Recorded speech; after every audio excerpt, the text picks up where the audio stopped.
Hari ini kita akan belajar, saudara, seperti semua bayi tidak akan mungkin hidup di luar kandungan. Dengarkan ini.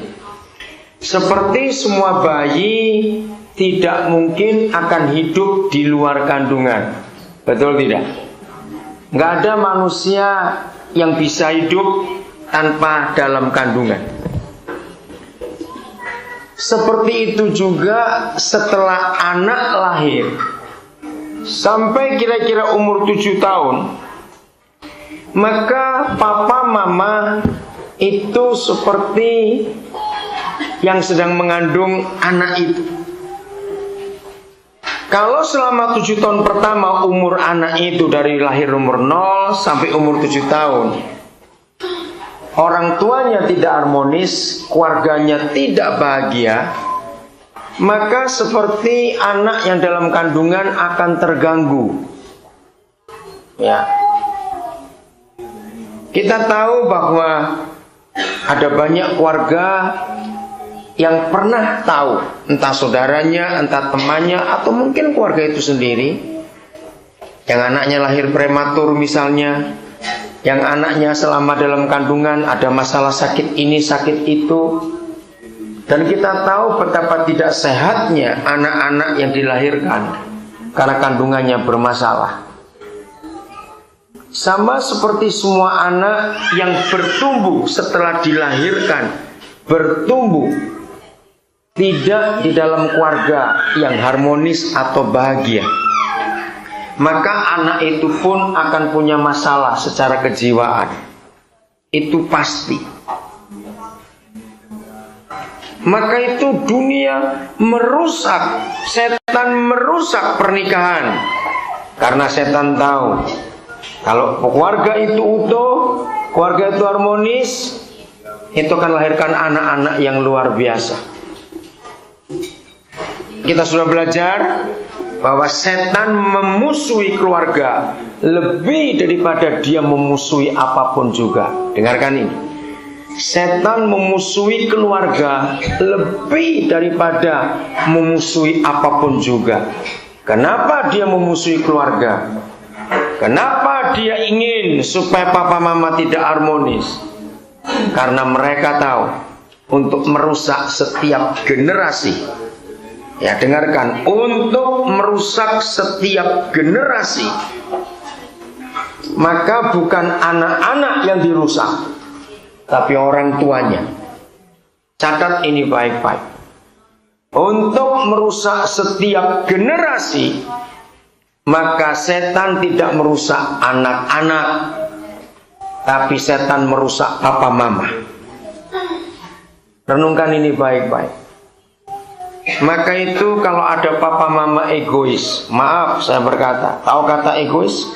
Kalau ada papa mama egois, apa itu arti kata papa mama egois? Maaf saya berkata, saya nggak tahu terjemahan bahasa Inggris apa. Hanya tahu beranak saja. Tahu kata ini kasar sekali bukan? Hanya tahu beranak saja, tapi tidak pernah menyadari fungsi mereka berdua untuk beranak itu apa. Lebih baik papa mama itu mati sekarang. Kenapa? Lebih baik anak-anak itu nggak punya orang tua daripada melahirkan tapi orang tua egois, rajin bertengkar, hanya mementingkan diri sendiri saja. Lebih baik mati orang tua itu. Karena bagi anak-anak, kasar saudara, saya tahu, tapi ini kebenaran. Bagi anak-anak, lebih baik tahu papa mamanya mati daripada mereka tahu papa mamanya hidup tapi tidak jadi papa mama. Saya berkata betul atau salah ini? Jawab baik-baik. Lagi sekali, bagi anak-anak lebih baik tahu papa mamanya mati.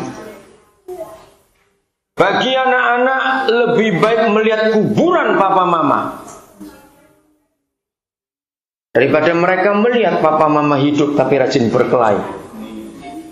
Dengar ini orang tua, bertobat, yang rajin berkelahi itu, dan egois, hanya mementingkan diri sendiri saja. Lebih besar pulang bunuh diri, jangan hidup, karena itu menyiksa anak-anak. Serius saya berkata dalam nama Yesus, karena itu kejam sekali. Maka itu anak-anak muda janji, jangan engkau asal pacaran lalu menghamili pacarmu. Anjing dan babi kamu, tahu tidak? Serius ini saya berkata. Korban sudah banyak. Betul? Korban sudah banyak karena free sex. Orang gak lebih daripada seperti kucing, anjing, hanya asal beranak saja. Lalu ganti-ganti pasangan. Gak cocok, cari lain lagi, beranak lagi. Bajingan semua itu dalam nama Yesus. Anak-anak itu yang jadi korban. Kalau orang tua hanya tahu beranak saja. Dengarkan kau yang suka ngeseks kiri kanan, matilah saja. Jangan hidup kamu.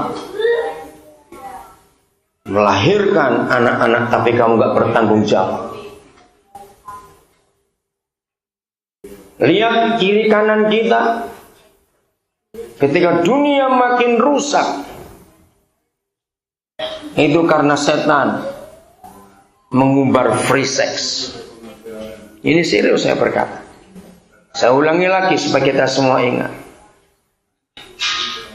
Melahirkan anak tapi tanpa keharmonisan papa mama, itu sama seperti seorang sedang mengandung tapi bermasalah dalam kandungannya. Akan melahirkan anak-anak yang bermasalah juga. Sampai umur 7 tahun, setiap anak itu perlu yang namanya papa mama. Saudara baca banyak buku tentang anak-anak. Bayi-bayi itu tidak cukup hanya diberi makan, diberi pakaian, diberi susu yang mahal-mahal. Tidak cukup. Dunia sudah membuktikan sampai umur 3 bulan seorang bayi tidak pernah disentuh. Dengarkan, disentuh, bukan dipeluk. Seorang bayi sampai umur 3 bulan gak pernah disentuh oleh tangan. Gak peduli tangannya siapa.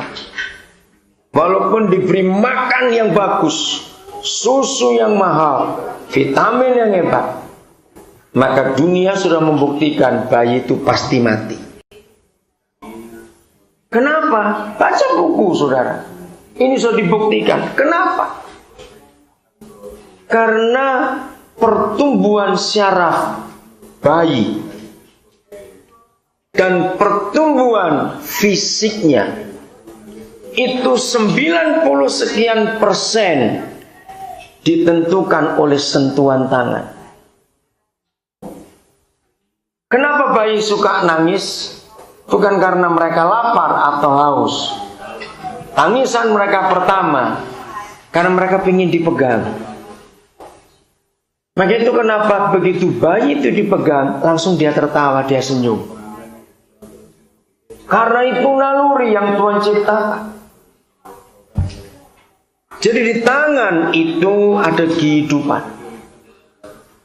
Saudara di Amerika pasti pernah dengar istilah the power of touching and the power of hugging. Itu banyak buku tentang itu. Walaupun dunia menyalahgunakan touching dan hugging, pelukan dan sentuhan, tapi itu yang dibutuhkan manusia. Di banyak perguruan tinggi, university, mereka sudah membahas ini. Betapa hebatnya touching itu bagi anak-anak. Saya lupa siapa nama orang ini, tapi ini kisah nyata, kisah terkenal di Amerika. Terjadi tahun 2000-an ini. Ada seorang anak muda, dia lahir dari single mother. Dia nggak tahu siapa papanya. Anak ini tidak mau menikah, Sebab dia sayang mamanya luar biasa.